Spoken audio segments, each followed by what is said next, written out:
How are you, I'm Denise? fine, thank you. How are you? Thank you for being here Oh, today. you're more than welcome. I'm glad to be here. I want to read a little bit of your bio for the audience, just to let you know who Jody is.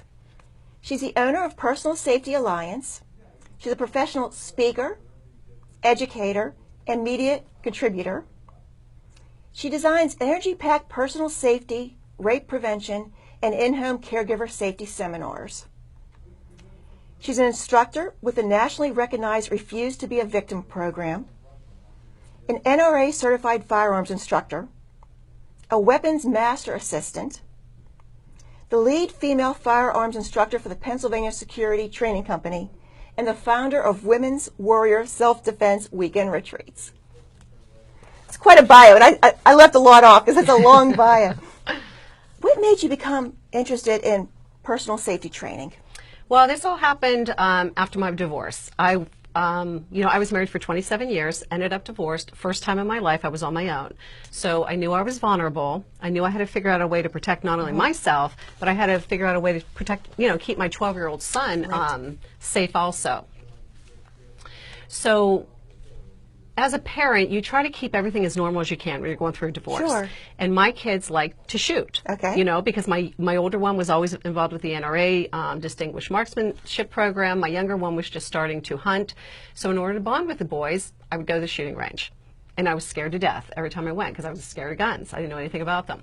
So we would get there and my older son would put the gun in my hand and he'd say, "Mom, just aim it at the target, pull the trigger, and shoot."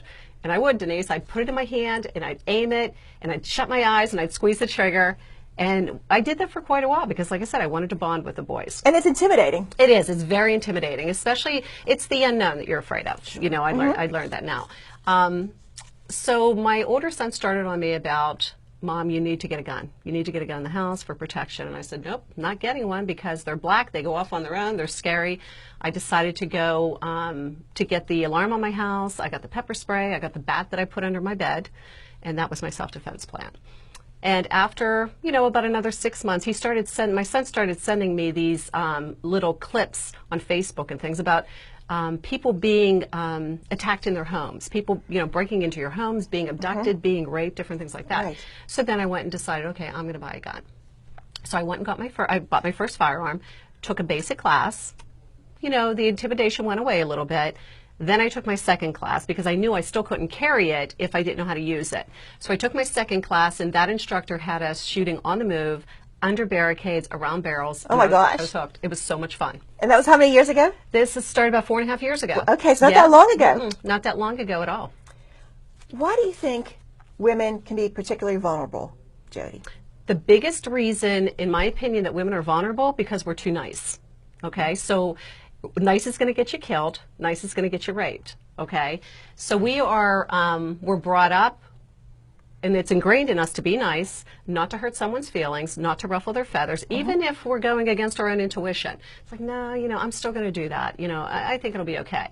Well, you know what? There's a lot of stories out there where detectives have spoken to women that were raped and abused that they said, "I knew I shouldn't let him in my home." Or "I knew I shouldn't have gotten in the car. I knew it, but I did it anyways." So that would be the first thing I'd say. Women are too nice. Stop being nice.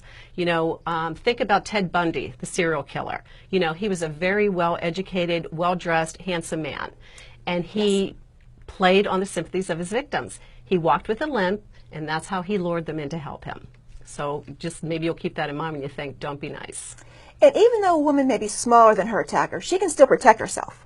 She can. So again, if anybody's looked me up, they know my business, they saw me on Facebook, Twitter, anything like that, they'll see that my first choice of self-defense is a firearm.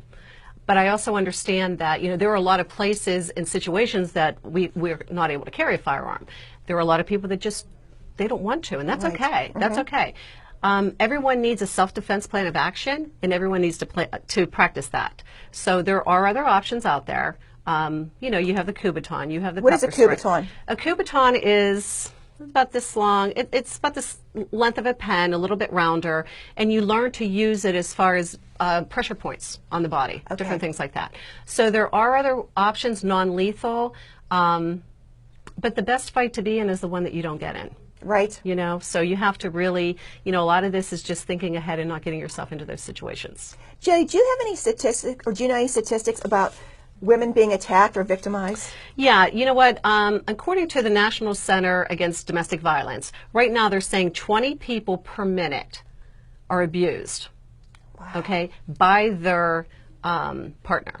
So think about this for a minute. Not only are we fighting all the predators that are preying on us, we also have all this going on behind closed doors. Okay, so we have 20 people per minute there. 1 in 7 people are stalked, and 1 in 5 women are going to be a victim of rape in their life. So they're pretty staggering. It's pretty unbelievable. It is. In your experience, can you give us some examples of situations where women may unknowingly be at risk? Well, you know what? Just in our daily routine, we put ourselves at risk every day. I'm sure. Yeah, just by walking to our car, getting into the elevator. You know, a tip would be when you're going to a big box store, you're going to a mall, you know, plan on walking back to your car when you arrive, not when you leave. So think about that, okay? I have to walk out of the store, it could be dark. Make sure you park in a well-lit area. You know, another tip would be back your car in if you could. Okay, because if you if you have to get away quick, it's a lot easier to go forward than backwards. So we put ourselves in a lot of situations every day that we don't even realize it because it's part of our routine. And those are some things you can do to minimize the risk. Jody, this year, this show is going to air in July. What advice can you give, I guess, someone going to college for the first time? High school graduates that may have never been away from home. Now they're going to a different environment. They're going to be on their own in college. Are there any tips that you can give specifically for them? Right. Yeah, because you're absolutely right. You know, it is an exciting time. A lot of kids leaving. The first month that the kids are in college, that's when they're most vulnerable. Because they may have been sheltered, living at home in their neighborhood. Right. Exactly. They're away from home. They can do whatever they want now because they're not with their parents. They're in a lot of different social situations with a lot of other people that might not be in their social circle, so to speak. So my first piece of advice would be know your resources. Okay, on campus. So if something would happen to you or one of your friends, do you know who to get in touch with? Do you know how to get in touch with them? So that's the first thing, your resources. Second thing would be situational awareness. Know what's going on around you when you're walking around campus. Like I said, I can guarantee you 100% that you're going to win the fight that you don't get into. Okay, so if you're not sure what's going on, you put yourself into a situation where now you have to fight yourself out of it. And then another big one for the girls is I see this a lot, this happens a lot, is your drinks. You know, watch your drinks. Be careful what's going on. If you're going to go to the bathroom, take your drink with you. Unless you have a girlfriend you can hand it to. It's really hard to know if someone put something in your drink. And I'll tell you real quick, I have this video that I put out on my Facebook, and it's the kids down at spring break, and they're all dancing. There's tons of them, right? Well, the one girl's dancing away, and she has her solo cup up here, not paying attention. Here comes another kid. He dropped it right in her drink, kept on going. No one knew, and I'm sure she was a victim after that. Oh my gosh. Yes, it was pretty horrible. Just be aware of your surroundings. You need to be aware of your surroundings. That's the number one thing with and you see people walking around looking at their cell phone. They have no idea. They're not paying attention to things around them. Texting. Right. You're the founder of the Women's Warrior Self-Defense Weekend Retreat. Right. Can you tell the audience what that is? What that is it's a weekend all revolved around teaching women how to stay safe. So I'm proud to say that I've taught probably over 1,000 women now on how to handle a firearm. I deal a lot with women that are raped, and I deal a lot with domestic violence victims. You know, and I thought about it, and I thought when I started my self-defense journey, you know, it took a lot of resources, time, money, energy, to find not only what classes did I need to take, because you don't know what you don't know, but where did I have to go to find the good instructors and things like that. So after, you know, talking, you know, to these women and thinking about it, I thought everybody needs to know basic skills on how to protect themselves. So I thought, you know what, let me bring everything to them, because not everybody has the money, or they can take off work, or they have a babysitter. And that's what I did. So we had our first one in Nemacolin. I had 8 of the top instructors come in, and these women learned everything about how to get out of restraints, because if you're abducted, chances are you're going to be restrained, so you need to know how to get out of them. How to use everyday items as weapons. How to get out of shoot, no shoot scenarios. And I say shoot, no shoot, it's not actually shooting, it's more of critical thinking skills. You know, they'll put you into a life-threatening situation on a 3D screen. You have to think quickly how you're going to get out of that situation. You know, things like that, how to use a pepper spray, how to use Kubaton. So that's how that came about, because I thought, you know what, let me bring it to them, make it as affordable as I can. And not only that, the camaraderie that these women get. So it's pretty amazing. So I'm having my second one in October at the Hyatt South, Pittsburgh South. So I'm really excited about that. Can you give us the dates? Do you have the dates for Yeah, that? so it's October 12th, 13th, and 14th. And like I said, it's the Hyatt South, Pittsburgh South Meadowlands Casino. And it's going to be a Friday night. You're going to come in, networking, train all day Saturday, train all day Sunday. I have a great lineup of speakers, instructors. It's going to be really amazing. It's going to be nice. It's going to be really nice. I'm excited. Are you able to show us a couple holes and how to get out of them? I can show you a couple things. Okay. Yeah. We're going to take a short break, and we'll be right back with Jody.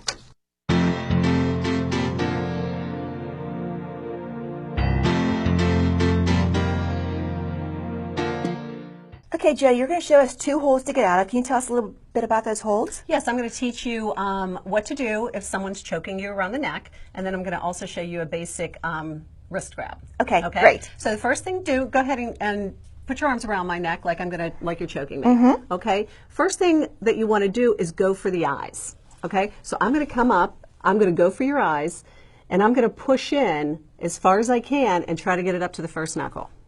Oh, okay. Okay. Because then they'll drop their hands. Well, yeah, it's going to hurt. So, yeah, that would be my suggestion. Someone's grabbing you around the neck, go for the eyes. And you said up to the first knuckle. Yeah, you're just going to push into the eyes. And I know it's hard to think about, but that's what you have to do. Okay. Okay. Great and then tip. the second one I want to teach you is just a basic wrist hold, a wrist grab. So if you want to go ahead and grab my wrist. Okay. And this could happen probably frequently. Someone would try to grab your arm. Right. This is a great thing to know. Right. So you grabbed my wrist. Now, if you can, when someone's grabbing your wrist, if you can do it quick enough, you don't want your wrist to be flat. You want to try to turn it sideways. Okay. Because it's thinner. Now, right here where this gap is, you don't have a lot of strength there. Okay. So if somebody grabs you like that, it's really a matter of just pulling your arm out. That's amazing. Yeah. So try it again. Just hold it really, really tight. Okay, I'm holding it really tight. You're holding it really tight? I'm really tight. Yeah, I'm just going to come out. Okay. Okay? Because you don't have a lot of strength right there. So. And that's great to know. Because most of the time people just have their wrist out like this. Right. Or people panic and you start to, go ahead, grab my wrist again. Okay, so your instinct's going to be to panic and pull. Right. So if I'm, oh, sorry. So if I'm trying to get away from you, what are you going to do? You're going to start pulling tighter. Right. Right? Right. Okay, so yeah, you have to try to not panic and just pull out of it and then take off. Jody, thank you so much for being You're here and giving us welcome. valuable information, hopefully saving someone. You're welcome. I'm glad to be here. Thank you for watching today's episode of Empowering Women. I would like to thank my guest, Jessica Eberly, the founder and president of HRT Solutions, who talked about small businesses and what they need help with human resources and training, and also Jody Salerno, the owner of Personal Safety Alliance. Jody gave some valuable information to keep you safe. I hope you enjoyed today's episode. I look forward to seeing you next time. Thank you.